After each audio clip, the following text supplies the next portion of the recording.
Hello dear students, आप लोगों का इस क्लास में स्वागत है। आज की मैं अपने क्लास में एक्सरसाइज का एक और क्वेश्चन करने वाले हैं और क्वेश्चन नंबर है 18 और क्वेश्चन का नाम है संत और महंत। ये इस क्वेश्चन में हम अभी तक देखो जितने भी क्वेश्चन हम लोगों ने किया है, हर क्वेश्चन में कुछ ना कुछ नया नया पॉइंट आते गया है। सेम उसी तरह से इस क्वेश्चन में भी कुछ ऐसे नए पॉइंट हैं जो आपने अभी तक पिछले क्वेश्चन में नहीं किया हुआ है। राइट, मेरा देखो जितने भी क्वेश्चंस मैंने बताया है, सभी क्वेश्चंस को बताने का एक ही मकसद है कि मैं जब भी आपको कुछ बताऊं तो आपको उससे कुछ सीखने को मिले। ठीक है, और अगर आपने और दूसरी चीज ये है कि अगर आपको फॉर्मेट्स नहीं आते हैं, ठीक है, तो सबसे पहले आपको फॉर्मेट सीखना होगा। प्लस मैंने समायोजन कैसे सॉल्व करना होता है उसके लिए भी मैंने एक अलग से पूरा ही उसके अलग से वीडियोस बनाए हैं, तो उन वीडियोस को जरूर देखना और वीडियोस को लाइक शेयर जरूर करना है और चैनल को सब्सक्राइब भी करें अगर आपने नहीं किया है तो। ये आपका एक सपोर्ट होगा। ठीक है, तो हम स्टार्ट करते हैं क्लास को, समझते हैं कि क्वेश्चंस को कैसे सॉल्व करना होता है। सबसे पहले मैंने क्या कहा है कि हमें सबसे पहले सॉल्व करना होता है समायोजन। तो चलते हैं समायोजन की तरफ, समायोजन को सॉल्व करते हैं। तो जो पहला समायोजन लिखा है, क्या लिखा है कि 31/3/17 के रोज माल का स्टॉक 85,500 का था। क्या लिखा है कि 31/3/17 के रोज माल का स्टॉक कितने का था? 85,500 का था। तो अब देखो माल का स्टॉक कितने का है? 85,500 का क्लियर लिखा हुआ है, तो हमें पता है कि स्टॉक की एंट्री कहाँ करते हैं। तो स्टॉक की एंट्री देखो, समायोजन है तो दो जगह होगी। तो पहला जाएगा व्यापार खाते। ठीक है, ये मैं पहला यहीं पे समझा देता हूँ। ठीक है, क्योंकि इसमें कुछ भी एक्स्ट्रा करने जैसा नहीं है और ये लगभग सभी सवालों में आया है, तो उम्मीद करता हूँ कि मैं आपको ये लर्न हो गया होगा। तो व्यापार खाते के कौन से पक्ष में करेंगे? जमा पक्ष में करेंगे, और जो दूसरी एंट्री होगी वो आपका जाएगा संपत्ति पक्ष में। ठीक है, तो ये याद रखना है कि व्यापार खाते के जमा में और संपत्ति पक्ष में। ये हो गया पहला समायोजन। दूसरा क्या लिखा है? प्लांट यंत्र पर 15% और फर्नीचर फिटिंग्स पर 7.5% की दर से घिसाई गिनी। क्या लिखा है कि प्लांट यंत्र पर 15% और फर्नीचर फिटिंग्स पर 7.5% की दर से घिसाई गिनी है। ठीक है, तो अब हम समझते हैं प्लांट और यंत्र वाला। सबसे पहले प्लांट और यंत्र, तो सवाल में चलते हैं और प्लांट और यंत्र ढूंढने की कोशिश करते हैं। तो सवाल में देखोगे तो यहाँ पे लिखा हुआ है प्लांट और यंत्र और रकम लिखा हुआ है 33,300 रुपए। ठीक है, और उसी के नीचे देखोगे तो लिखा हुआ है प्लांट यंत्र में वृद्धि और रकम लिखा हुआ है 1/7/2016 से। ठीक है, साथ ही साथ अगर बाजू में आओगे जस्ट यहाँ पे देखो तो यहाँ पे लिखा है प्लांट यंत्र का विक्रय। क्या लिखा है? प्लांट यंत्र का विक्रय, और ब्रैकेट में लिखा है 1/4/16 के रोज का विक्रय किया, 1/4/16 के रोज। और उस दिन हमारे बही की कीमत कितनी थी? 6,900 रुपए, लेकिन हमने बेचा कितने में है? 4,800 रुपए में है। तो ये है आपका पूरा का पूरा पॉइंट। ठीक है, तो अब हमें इसे क्या करना होगा? अच्छे से समझना होगा कि इसे हम सॉल्व कैसे करते हैं। देखो पहले मैंने क्या किया, समायोजन पढ़ा और आपको सारे पॉइंट समझा दिए कि कौन कौन से प्लांट और यंत्र से जुड़े हुए हैं। तो चलते हैं अब एक एक करके हम सॉल्व करते हैं।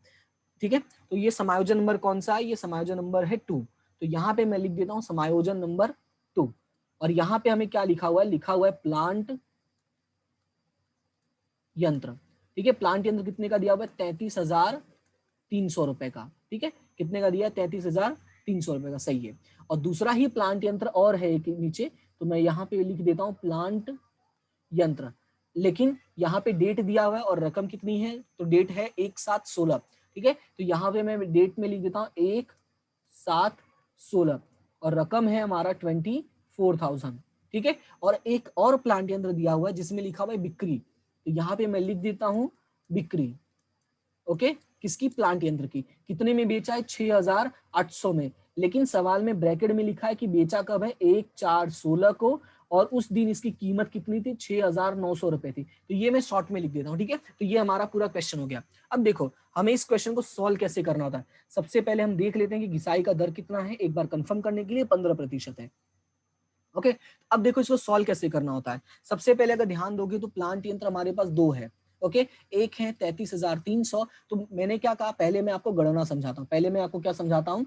गणना, कि क्वेश्चन को सॉल्व कैसे करते हैं, उसका गणना कैसे करते हैं। फिर मैं बाद में आपको एंट्रीज भी दिखाऊंगा कि एंट्री हमें कैसे करना होता है। ओके, मैंने इसके पहले भी सारे क्वेश्चंस में ये सारी चीजें बताई हैं। ठीक है, तो उम्मीद करता हूँ कि आपको वो सारी चीज समझ में आई होंगी।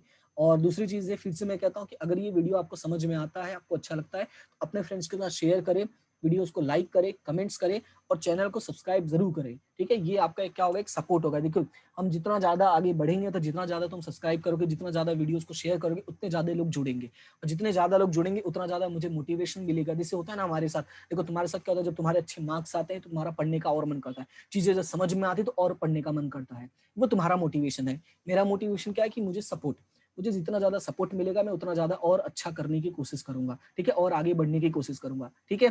क्लियर है इतना? ये छोटा सा पॉइंट था, क्लियर क्या इसमें, ठीक है। तो अब सॉल्व करते हैं और समझते हैं इसको। ओके, अब यहाँ पे ध्यान दो, हम यहाँ पे देखते हैं तो जो प्लांट और यंत्र है हमारे पास, उसमें से सबसे पहले जो हमारे पास प्लांट यंत्र है वो है 33,300 रुपए का। कितने का है? 33,300 रुपए का। तो यहाँ पे अगर ध्यान से देखो तो मैं यहाँ पे लिखता हूँ 33,300 रुपए का, ठीक है। प्लांट कितने का है हमारे पास?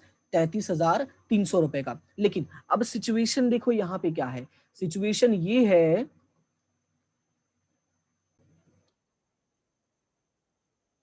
देखो सिचुएशन क्या है, ये है कि हमारे पास जो यंत्र था वो था 33,300 का, लेकिन उस यंत्र में से हमने उसी दिन यानी 1/4/16 के दिन, देखो वर्ष के शुरू होते ही हमने कुछ यंत्र बेच दिया था। कितने में बेचा था? 6,000, सॉरी हमने बेचा था 4,800 में। लेकिन देखो बात 4,800 की नहीं है, हमने कितने में बेचा था वो है 4,800, लेकिन हमने कितने का बेचा, देखो दोनों पॉइंट को समझना जरूरी है कि हमने कितने में बेचा वो अलग है और कितने का बेचा वो अलग है। तो हमारे पास से कितने का यंत्र गया, तो हमारे पास से जो है वो यंत्र गया है 6,900 रुपए का, ठीक है। तो यहाँ पे मैं क्या करूंगा कि 33,300 में से 6,900 रुपए का जो यंत्र है वो हमने क्या किया है, बेच दिया है, तो मतलब वो चला गया। तो हम क्या करेंगे, उसको माइनस कर देंगे। तो 33,300 में से 6,900 माइनस करोगे तो ये आएगा 26,400 रुपए। कितना आएगा ये? 26,400 रुपए। अब हमें इस यंत्र का, यानी जो ये यंत्र बचा है, अब हमें इसका घिसाई निकालना है। तो घिसाई कितना निकालना है? 15%। तो 26,400 गुणे 15% करोगे तो ये आएगा 3,960 रुपए, ठीक है। क्या आएगा? 3,960 रुपए, ठीक है। ये हो गया हमारा पहले यंत्र का। अब बात करते हैं दूसरे यंत्र की। तो दूसरा यंत्र हमारे पास कितने का है? तो दूसरा यंत्र है हमारे पास 24,000 रुपए का। अब ध्यान से समझना, ये यंत्र हमने खरीदा कब है? 1/7/16 को।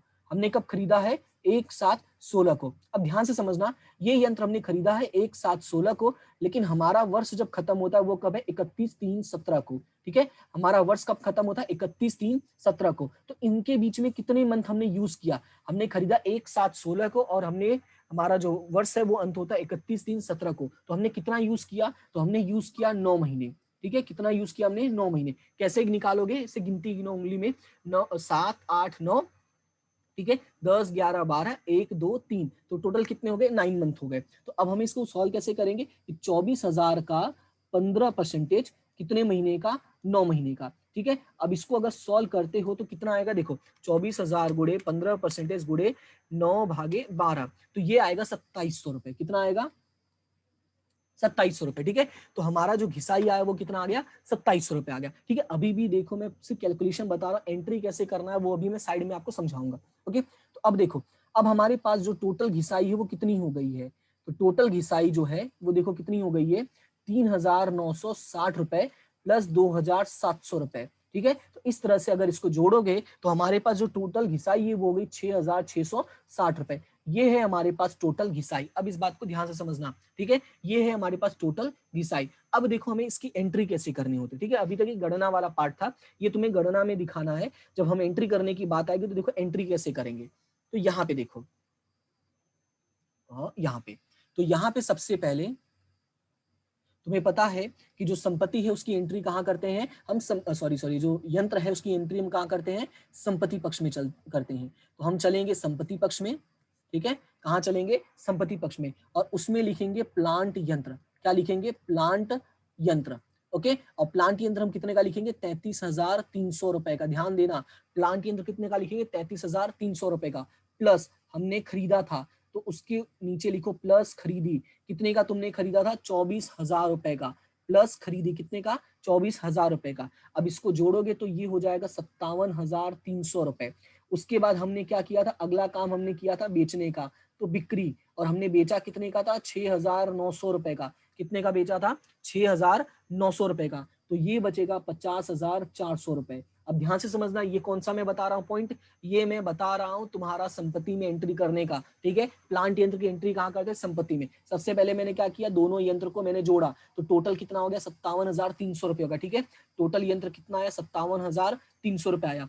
फिर उसमें से मैंने क्या किया कि जितने हमने बेचा था वो माइनस कर दिया, फिर बचा कितना, 50,400 रुपए। अब उसके बाद ध्यान से देखो, अब उसके बाद हमें क्या करना है, इसमें से हमें घिसाई निकालना है। क्या निकालना है, घिसाई। और इसकी गणना हम कर चुके हैं और रकम हमारी ये रही, कितनी आई, 6,660 रुपए। तो 50,400 में से 6,660 रुपए माइनस करोगे तो यहाँ पर आएगा 43,740 रुपए। कितना आएगा, 43,740 रुपए। तो ये हो गया तुम्हारा संपत्ति का एंट्री। क्लियर है इतना। अब बात करते हैं दूसरी एंट्री की। ये तो था पहला एंट्री। अब देखो दूसरा एंट्री कहाँ करते हैं, तो ये जो घिसाई है, इस घिसाई की जो दूसरी एंट्री होगी, देखो वो कहाँ होगी, वो होगी व्यापार खाते में। कहाँ होगी, व्यापार खाते के उधार में। एक चीज याद रखना, याद रखना है कि जब भी प्लांट यंत्र दिया होगा, ठीक है, क्या, जब भी प्लांट यंत्र दिया होगा तो उसकी घिसाई की जो एंट्री है वो हमेशा लिखोगे व्यापार खाते के उधार में, ठीक है। कहाँ लिखोगे, प्लांट यंत्र की घिसाई हम कहाँ लिखेंगे, व्यापार खाते के उधार में, ठीक है। तो ये देखो, ये था तुम्हारा पूरा गणना का पोर्शन, ये जो यहाँ तक है इस लाइन से पहले का, और ये जो है वो तुम्हारा संपत्ति में एंट्री करने का है, और व्यापार खाते के उधार में तुम्हें 6,660 रुपए लिख देना है, प्लांट यंत्र ब्रैकेट में घिसाई। क्लियर है इतना। लेकिन अभी भी इसमें एक पॉइंट बचा हुआ है, तभी तो मैंने कहा ना ये भी बहुत जरूरी पॉइंट है। अभी भी देखो क्या बचा हुआ है, अभी ये देखो थोड़ा सा ऊपर चलो, ऊपर चलो तो यहाँ पे तुम्हें दिखाई देगा कि जो हमने प्लांट यंत्र बेचा था वो बेचा था 6,900 रुपए में, ठीक है। सॉरी उल्टा बोल दिया मैंने, वो बेचा था हमने 4,800 रुपए में। लेकिन कितने का बेचा था, 6,900 का सामान बेचा था, पर उसे कितने में बेचा था, उसे बेचा था 4,800 रुपए में। अब इस बात को ध्यान से समझो, ठीक है। था कितने का, 6,900 का, बेचा कितने में, 4,800 में। तो क्लियरली दिखाई दे रहा है कि तुमने कम कीमत पर बेचा है। क्या किया है तुमने, कम कीमत पर बेचा है। तो जो डिफरेंस है वो तुम्हारा कितना है, 2,100 रुपए है। और ये डिफरेंस क्या है, ये डिफरेंस है नुकसान, क्योंकि तुमने क्या किया है, कम कीमत पर बेचा है। तो ये तुम्हारा क्या बन जाएगा, नुकसान। कितने रुपए, 2,100 रुपए। याद रखना कितना रुपए, 2,100 रुपए। ये तुम्हारा क्या हो गया, नुकसान हो गया। अब इसकी एंट्री कहाँ करनी है, तो याद रखना नुकसान की एंट्री हमेशा हम कहाँ लिखते हैं, लाभ हानि में ही लिखते हैं, ठीक है। तो ये याद रखना, लाभ हानि के उधार में, ठीक है। भले प्लांट यंत्र का नुकसान हो तो क्या हुआ, लेकिन हम कहाँ लिखेंगे, लाभ हानि के उधार में। क्लियर है इतना पॉइंट, ओके, ठीक है। अब इसमें याद रखना कि इस तरह से देखना कि कितने का था और कितने में बेचा, ओके, क्लियर है। तो ये था तुम्हारा दूसरा समायोजन का अभी आधा, सिर्फ प्लांट और यंत्र का मैंने बताया है। अभी भी तो पूरी कहानी बाकी है, दूसरा यानी कि फर्नीचर का। तो चलते हैं दूसरे की तरफ, यानी फर्नीचर की तरफ। तो यहाँ पे अगर आओगे तो देखोगे अगले पॉइंट में फर्नीचर 7.5% की दर से घिसाई निकालना है। तो फर्नीचर हमारे पास कितने का है, तो यहाँ पे देखोगे फर्नीचर फिटिंग्स, फर्नीचर फिटिंग से 2,560 रुपए का, कितने का है, 2,560 रुपए का। तो यहाँ पे चलते हैं और हम सॉल्व करते हैं दूसरा समायोजन, मतलब इसी के अंदर का दूसरा पॉइंट। पहला पॉइंट कौन था, प्लांट यंत्र का था। दूसरा पॉइंट कौन सा है, यहाँ पे फर्नीचर फिटिंग्स का है, ठीक है। फर्नीचर फिटिंग्स कितने का है, 2,560 रुपए का है। कितना परसेंट घिसाई निकालना है, 7.5%। तो देखो हम क्या करेंगे, 2,560 रुपए का, ठीक है, कितना परसेंट, 7.5% करेंगे। तो 2,560 गुणे 7.5%। तो इसको सॉल्व करोगे तो 2,560 गुणे 7.5%, तो ये आ जाएगा 192 रुपए। कितना आएगा, 192 रुपए, ठीक है। ये तुम्हारा 192 रुपए क्या आया है, घिसाई। तो ये तो था गणना का पोर्शन। अब एंट्री देखो कैसे करना है, तो इसकी दो जगह एंट्री होगी। एक होगी संपत्ति पक्ष में, कहाँ होगी, एक संपत्ति पक्ष में, और एक होगा तुम्हारा लाभ हानि के उधार में, ठीक है। एक कहाँ होगा संपत्ति पक्ष में, एक कहाँ होगा लाभ हानि के उधार में। तो ये तुम्हें याद रखना है। अब एंट्री कैसे करना है, चलो वो भी देख लेते हैं फटाफट। तो देखो संपत्ति पक्ष में कैसे लिखोगे, तो वहां पे लिखोगे फर्नीचर और फिटिंग्स। मैं सिर्फ फर्नीचर लिखता हूँ, ठीक है। फर्नीचर लिखोगे 2,560 रुपए, उसमें लिखोगे माइनस घिसाई, ठीक है। माइनस घिसाई कितना लिखोगे, 192 रुपए, ठीक है। घिसाई 192 रुपए घटाओगे तो ये बचेगा तुम्हारा 2,368 रुपए। ये आ गया तुम्हारा रकम। और दूसरी एंट्री लाभानी के उधार में जाके लिख देना घिसाई 192 रुपए। क्लियर है इतना। तो ये था तुम्हारा पहला समायोजन। और इस क्वेश्चन में सबसे मेन जो पॉइंट है वो यही है, तो इसको अच्छे से सॉल्व कर लेना। और देखो मैंने क्लियरली सभी चीजें अलग अलग करके तुम्हें समझाई है, ठीक है। तो अब चलते हैं अगले पॉइंट की तरफ, अगले समायोजन की तरफ। अगला समायोजन देखो क्या दिया हुआ है। अगला समायोजन दिया है देनदारों पर 2000 डूबत ऋण अनामत रखिए। क्या बोला है? देनदारों पर 2000 डूबत ऋण अनामत रखिए। तो अब यहाँ पे देखो हमारे पास देनदार कितने के हैं, तो देनदार है हमारे पास 64,940 रुपए के। कितने के हैं? 64,940 रुपए के हैं। और हमें बोला कितने डूबत ऋण रखने के लिए, यहाँ पे 2000 अनामत, सॉरी नॉट डूबत ऋण, अनामत। तो चलते हैं यहाँ पे हम सॉल्व करते हैं। ठीक है, यहाँ पे साइड में ये है समायोजन नंबर आपका 3। तो कैसे सॉल्व करोगे? तो सबसे पहले हम क्या करते हैं, हम देनदार का पूरा पॉइंट सॉल्व करते हैं। तो देनदार लिखते हैं यहाँ पे, देनदार, देनदार कितना दिया हुआ है? तो देनदार हमें दिया हुआ है 64,940 रुपए। कितना दिया हुआ है? 64,940 रुपए। और उसमें से बोला है डूबत ऋण अनामत माइनस करने के लिए। क्या बोला है? डूबत ऋण अनामत कितना माइनस करने के लिए बोला है? 2000। तो 64,940 में से 2000 माइनस करोगे तो ये आएगा 62,940 रुपए। अब ध्यान से समझो, ये जो देनदार वाला पॉइंट है ये हमारा पहला एंट्री है, और पहला एंट्री हमारा कहाँ जाता है? संपत्ति पक्ष में जाता है। कहाँ जाता है? संपत्ति पक्ष में। अब इसका देखो दूसरा एंट्री कहाँ होता है? तो डूबत ऋण अनामत का जो दूसरा एंट्री होता है वो होता है तुम्हारा लाभ हानि के उधार में। तो यहाँ पे मैं लिख देता हूं कहाँ होता है? लाभ हानि के उधार में। इसका जो फॉर्मेट होता है वही फॉर्मेट पूरा यहाँ पे हमें फॉलो करना है। तो फॉर्मेट क्या होता है वो मैंने तुम्हें बताया है, कैसे याद रखना है। मैंने कहा है 2 बार डूबत ऋण, ठीक है, 2 बार डूबत ऋण, 2 बार अनामत। यहाँ पे मैं लिख देता हूँ डूबत ऋण अनामत, फिर यहाँ पे लिखता हूँ डूबत ऋण अनामत। ठीक है, स्टार्टिंग के 3 हमें क्या करने हैं? प्लस करने हैं, और लास्ट वाला हमें क्या करना है? माइनस करना। अभी ध्यान से समझो, पहला ये जो है वो सकल तलपट, ठीक है, आखिरी जो है वो भी है सकल तलपट, जो बीच के हैं वो है समायोजन। ठीक है, ऐसे याद रखो। या एक और, पहला और आखिरी पुराना, बाकी बीच के दोनों नए। ओके, तो यहाँ पे क्या आया है? डूबत ऋण अनामत आया है। ठीक है, तो यहाँ पे मैं डूबत ऋण अनामत समायोजन का है, तो यहाँ पे मैं तुम्हें 2000 रुपए लिख देता हूँ। ठीक है, कितना लिख दिया मैंने? 2000 रुपए। अब चलते हैं सवाल में, ढूंढते हैं ये सारी चीजें क्या सवाल में दिया है, एक साथ ही सॉल्व कर लेना। ठीक है, तो हम सवाल में क्या क्या ढूंढना है? मैं डूबत ऋण अनामत। तो यहाँ पे अगर ध्यान से देखोगे, नजर फैलाओगे, तो आरण लिखा है, फर्नीचर फिटिंग्स, देनदार, विज्ञापन, रोकड़, उत्पादक, मजदूरी, खरीदी, भाड़ा कर, टेक्निकल, तो यहाँ पे तो नहीं है। नीचे चलते हैं, और हाँ ये रहा डूबत ऋण। बहुत मशक्कत करने के बाद हमें डूबत ऋण मिला, कितना है? 836 रुपए। क्या अनामत दिया है? तो अनामत जमा में देखे तो नहीं दिया है, यानी कि सिर्फ 2 ही चीज दिया है, एक डूबत ऋण और डूबत ऋण अनामत समायोजन का। तो अब इसको देखो कैसे सॉल्व करोगे। तो यहाँ पे तो हमने लिख दिया है 2000 रुपए, और ऊपर यहाँ पे डूबत ऋण सकल तलपड़ में कितना आ जाएगा? 836 रुपए। बाकी ये भी डैश और ये भी डैश, तो इसका टोटल करोगे तो ये आ जाएगा 2836 रुपए। ठीक है, माइनस कुछ करना नहीं है, तो बचेगा कितना? 2836 रुपए। तो इस तरह से हो जाएगा तुम्हारा दूसरा एंट्री। क्लियर है? यह है तीसरा समायोजन, और तीसरा समायोजन का जो पहला एंट्री है वो जाएगा संपत्ति पक्ष में, और जो दूसरा एंट्री है वो जाएगा तुम्हारा लाभ हानि खाते के उधार में। तो इसको याद रखना और इसको अच्छे से सॉल्व करना। ठीक है, अब चलते हैं अगले समायोजन पे। अब अगला समायोजन क्या है? अगला समायोजन है कि साझेदारों को पूंजी पर 6% ब्याज देना। क्या बोला है? साझेदारों को पूंजी पर 6% ब्याज देना है। तो ये तो सिंपल है, तो पूंजी खाता में बनाना है और पूंजी के जमा में एंट्री हमें करनी है। तो ये वाली एंट्री तुम खुद करोगे। नहीं चलो ठीक है, मैं बता देता हूँ, क्यों टेंशन लेना। ठीक है, तुम्हें टेंशन नहीं लो, मैं हूं। तो यहाँ पे मैं बता देता हूँ, किसकी बात करते हैं? पूंजी पर ब्याज।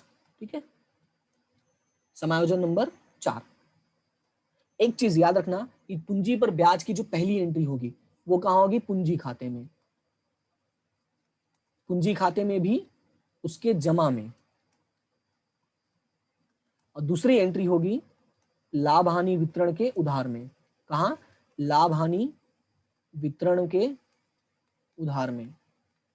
देखो, अगर ये वाले कंसेप्ट में थोड़ा भी प्रॉब्लम है, देखो सिंपल सा है भाई, अगर थोड़ा भी समस्या है, थोड़ी भी प्रॉब्लम है कि यहाँ पे तुम्हें अक्सर कंफ्यूजन हो जाता है, तो मैंने एक वीडियो बनाया है जिसमें मैंने एक्सप्लेन किया है कि पूंजी खाता और लाभ हानि वितरण खाता, ठीक है, उसका रिलेशन। तो ये दोनों जो पॉइंट है उसका आप वहां पे उस वीडियो में देखोगे, आपका जो प्लेलिस्ट है उस प्लेलिस्ट में आपको मिल जाएगा पूंजी खाता और लाभ हानि वितरण खाता। तुम्हें क्लियर पता चलेगा कि हमें एंट्री कैसे करनी होती है। ठीक है, याद रखना, अगर नहीं समझ में आता है तो जरूर वहां पे देखना। ओके, और उस वीडियो को भी शेयर करना अपने दोस्तों के साथ। ओके, अभी यहाँ पे इसको समझो, अब इसको देखो सॉल्व कैसे करेंगे। जब हम छोटा सा पूंजी खाता बनाते, चलो मैं यहाँ पे तुम्हें बना के दिखा देता हूँ, ठीक है। नाम क्या है, तो नाम है हमारा संत और महंत, ठीक है। नाम क्या है, संत और महंत। यहाँ पे मैं लिख देता हूँ संत और महंत। अब देखो यहाँ पे शेष आगे लाए कितना होगा पूंजी का, शेष आगे लाए, शेष आगे लाए जो दिया है वो दिया है 80,000 और 40,000, ठीक है। 80,000 और 40,000, ठीक है। ये शेष हो गया। ये कौन सा खाता है, पूंजी खाता है। अब इसी तरह से याद रखना है, एक हमें और खाता बनाना है, वो है हमारा लाभ हानि वितरण खाता। तो यहाँ पे मैं छोटा सा लाभ हानि वितरण खाता बना देता हूँ, लाभ हानि वितरण, ठीक है। तो अब यहाँ पे क्या करोगे, पूंजी का शेष जमा है तो इसका ब्याज भी क्या होगा, जमा होगा। पूंजी पर ब्याज, पूंजी पर ब्याज और कितना प्रतिशत निकालना है वो कंफर्म करो। तो पूंजी पर ब्याज देना है 6%। तो जब 6% तुम ब्याज निकालोगे तो 6% ब्याज कितना होगा, तो 80,000 का 6% हो जाएगा, 8 छंग 48 हो जाएगा, और ये 6 चौका 24 हो जाएगा, ठीक है। ये यहाँ पे पहली एंट्री जो मैंने देखो यहाँ बताया, पूंजी खाते के जमा पक्ष में, ठीक है। उसके बाद बात करते हैं दूसरे पॉइंट की। तो दूसरा पॉइंट यानी लाभ हानि के उधार में, तो यहाँ पे आएगा पूंजी पर ब्याज, क्या लिखोगे, पूंजी पर ब्याज। नाम संत महंत, संत का 4,800 और इसका महंत का 2,400, और इस तरह से लिखने के बाद हमें बस करना क्या है, दोनों का टोटल इनर कॉलम में लिख देना है। तो दोनों का जो टोटल है वो हो जाएगा 7,200 रुपए। तो इस तरह से देखो एंट्री करनी होती है, और एंट्री भी मैंने तुम्हें करके दिखा दिया ताकि कोई भी कंफ्यूजन ना रहे, इसलिए मैंने लिख के तुम्हें दिखा दिया। ओके, चलते हैं अब अगले समायोजन पे और अगले पॉइंट पे। अगला समायोजन हमारा क्या है, तो अगला समायोजन है अदत्त खर्च। अगला समायोजन क्या है, अदत्त खर्च। उसमें लिखा है उत्पादक मजदूरी, विज्ञापन खर्च, ऑफिस वेतन, टेक्निकल खर्च। तो देखो मैं इसको बहुत ही शॉर्ट में एक्सप्लेन करता हूँ, ठीक है। क्या है अदत्त, अदत्त का मतलब क्या होता है, चुकाना बाकी। तो यहीं पे मैं देखो साइड में एक्सप्लेन करता हूँ, चुकाना बाकी हम कैसे लिखते हैं। तो चुकाना बाकी याद रखना कि अगर कोई भी चीज है, स्पेशली खर्च की बात करें, ठीक है, चुकाना बाकी खर्च। तो जो चुकाना बाकी होते हैं उनकी जो पहली एंट्री होती है, ठीक है, वो या तो जाएगा लाभ हानि में, ठीक है, या तो जाएगा तुम्हारा व्यापार में। कहाँ जाएगा, या तो लाभ हानि में जाएगा या तो व्यापार खाते जाएगा, लेकिन इन दोनों के ही उधार में जाएगा, क्योंकि ये क्या है, खर्च है। क्या है, ये खर्च है। बात करते हैं दूसरा एंट्री। तो ये क्या है, दायित्व है, क्योंकि चुकाना बाकी दायित्व। तो दूसरी एंट्री कहाँ जाएगी, दायित्व में जाएगी, ठीक है। कहाँ जाएगी, दायित्व में जाएगी। तो याद रखना है, क्या याद रखना है कि ये जितने भी नाम तुम्हें दिए हैं, उत्पादक मजदूरी, विज्ञापन खर्च, ऑफिस वेतन, टेक्निकल खर्च, ये सभी या तो लाभ हानि में जाएंगे या तो व्यापार खाते में, और पहली एंट्री जो होगी वो उधार पक्ष में होगी। कहाँ होगी पहली एंट्री, उधार पक्ष में, और दूसरी एंट्री होगी तुम्हारा चुकाना बाकी लिख के उत्पादक मजदूरी, विज्ञापन खर्च, ऑफिस वेतन, टेक्निकल खर्च, दायित्व में, ठीक है। क्लियर है, तो ये मैंने सिंपल में समझा दिया है। अब कौन सी एंट्री कहाँ जाती है, तो ये जब हम लोग ऊपर देखेंगे तो अभी मैं समझा देता हूँ, तुम्हें आइडिया लग जाएगा।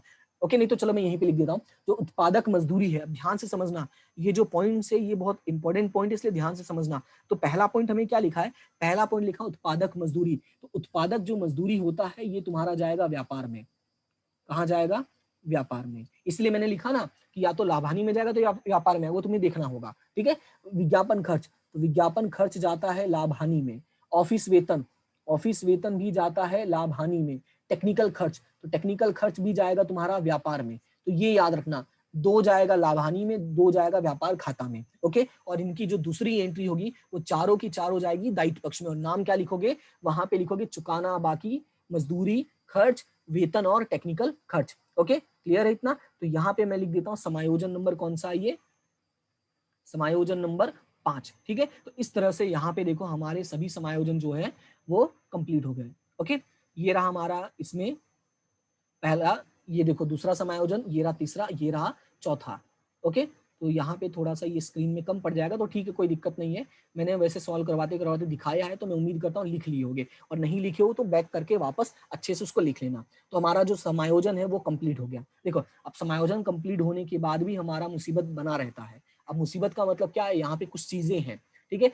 अब हमें अगला काम क्या है, हमें इसमें जो भी पॉइंट्स दिए उनको सॉल्व करना, मतलब हमें एंट्री कॉपी पेस्ट करनी है, ठीक है। तो शुरू करते हैं वन बाय वन। सबसे पहले आरण, तो आरण कहाँ चला जाएगा, पूंजी के उधार में, ठीक है। आरण कहाँ चला जाएगा, पूंजी के उधार में, ठीक है। तो प्लांट और यंत्र हो चुका है तुम्हारा, वृद्धि हो चुका है, फर्नीचर और फिटिंग्स हो चुका है, ठीक है, देनदार वाला पॉइंट भी सॉल्व कर लिया है, विज्ञापन खर्च का भी मैंने बता दिया। अब देखो रोकड़ शेष और बैंक दोनों साथ में लिखा है, तो ये चला जाएगा संपत्ति, क्योंकि उधार शेष दिया हुआ है। खरीद, खरीद हमें पता है कहाँ जाता है, व्यापार खाते के उधार में, कहाँ जाता है, व्यापार खाते के उधार में, ठीक है। उत्पादक मजदूरी हो चुका है। उसके बाद अगला है बिजली खर्च, और ब्रैकेट में देखो लिखा है कारखाना, तो याद रखना जब भी कहीं पे ब्रैकेट में या कहीं आसपास तुम्हें लिखा हुआ दिख जाए कारखाना, तो कारखाना का मतलब होता है वो व्यापार खाते का है, ठीक है। कारखाना का मतलब क्या होता है, वो व्यापार खाते से जुड़ा हुआ, ये तुम्हें याद रखना है।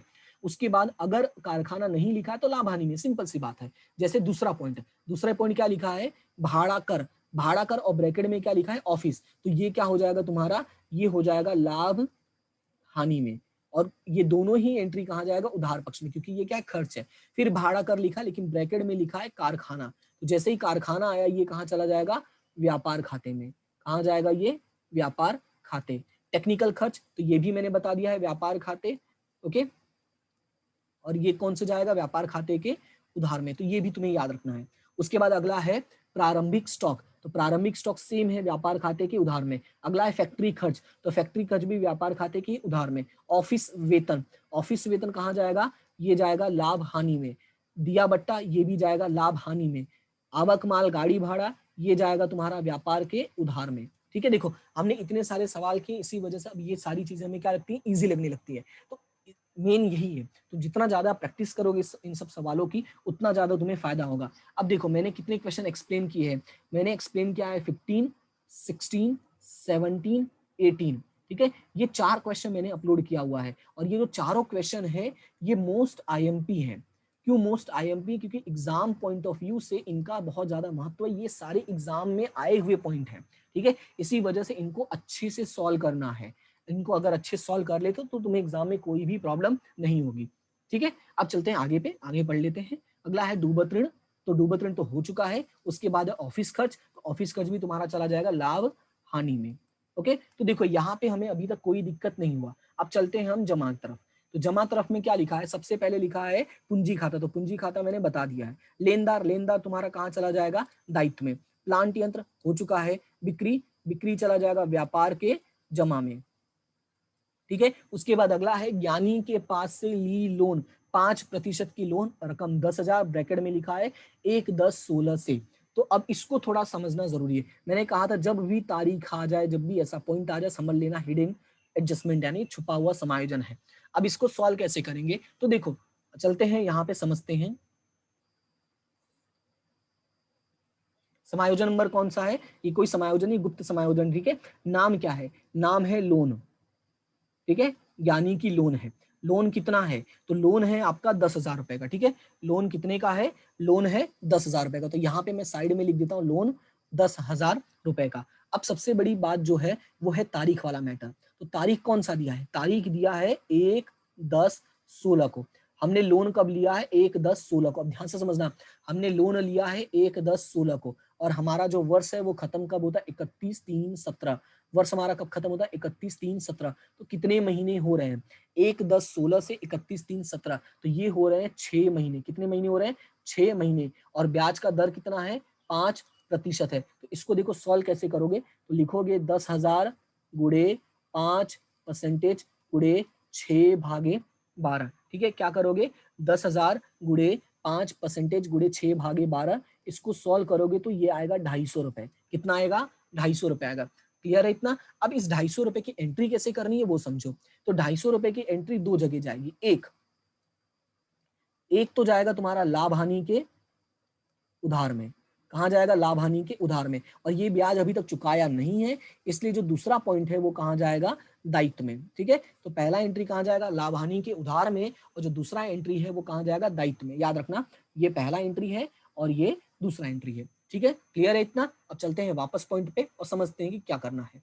अब देखो ज्ञानी के पास से ली लोन है, तो ज्ञानी के पास से ली लोन है, ये तो आपका जाएगा दायित्व में, तो इसको भी याद रखना है, और इसके ब्याज का जो गणना है वो मैंने समझा दिया। फिर अगला पॉइंट है कमीशन। अब देखो कमीशन जमा बाकी में लिखा है, तो जमा बाकी में लिखा हुआ इसका मतलब ये आय है, तो आय का मतलब हो गया लाभ हानि के जमा में लिखना है, ठीक है। ये छोटी सी चीजें हैं, लेकिन आपको अच्छे से याद रखनी है, ओके।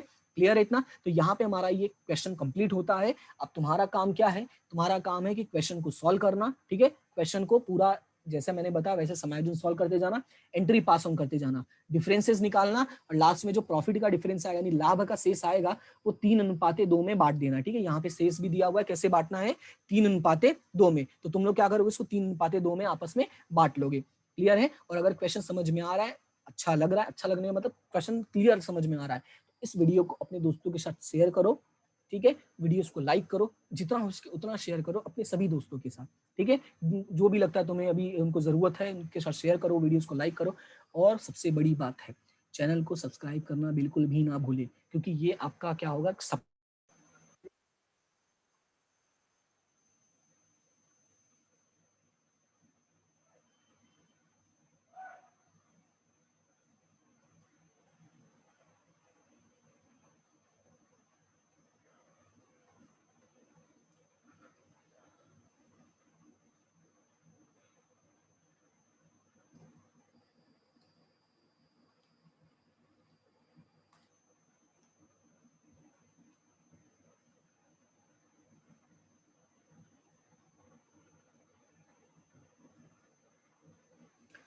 तो अगर आपको क्लास समझ में आता है, क्लास आपको अच्छी लगती है, चीजें सारी चीजें क्लियर होती हैं, तो अपने दोस्तों के साथ वीडियो को जितना हो सके उतना अधिक शेयर करो, ठीक है? चैनल को सबको बोलो सब्सक्राइब करें, जो भी आपके दोस्त हैं जिनको जरूरत है उनको बोलो सब्सक्राइब करें, ताकि उनको भी वीडियो का नोटिफिकेशन मिलता रहे।